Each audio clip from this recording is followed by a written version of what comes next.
By far, one of the most embarrassing moments of my working life came when I was a business banking manager in Swansea, but managing a set of business customers in rural Carmarthenshire.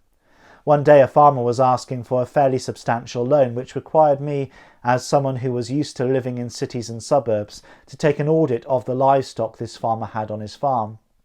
Having never lived in a rural community at that point, I was a little bit vague on my knowledge of livestock. Now, don't get me wrong, I had the basics covered, but when it came to the different names of cattle, I was rusty. During the course of my phone conversation with the farmer, it became clear that I didn't know what a heifer was.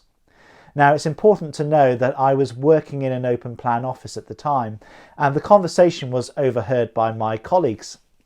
I was quite relieved when my lunch break came around and I could escape the office and all questions around livestock for an hour. On my return to the office after lunch, I discovered on my desk a copy of the Ladybird Book of Cattle and never really lived the experience down. In that rather embarrassing situation, I didn't know the farmer's animals in the way that the farmer did. In John 10, we encounter Jesus, who is teaching his disciples through a parable. Jesus identifies himself as the good shepherd who knows his sheep. In the parable, Jesus as good shepherd shares how his sheep know his voice and will respond. He also talks about the sacrifice the good shepherd is willing to make for his sheep. Now, John 10 is a parable. Jesus was the earthly son of a carpenter and not a shepherd, but he is the Son of God who knows his followers and ultimately on the cross gives his life for them and the whole world. What Jesus reveals in John 10 is the power of being known and the security and safety we experience within relationships where we're known.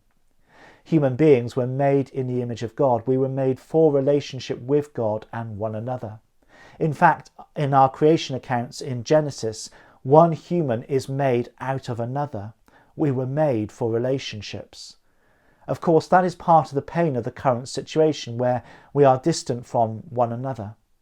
A post popped up on my Facebook feed this morning of a man who had designed an elaborate structure which allowed him to safely hug his grandmother, whom he hadn't hugged for 2 months.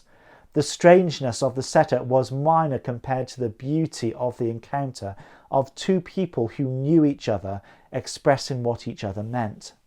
Search out those opportunities for connectedness, even within the current restrictions, and consider where you are with God too, how connected you are to him. You are known by Jesus the Good Shepherd, for whom nothing was too great a length to journey to care for his followers.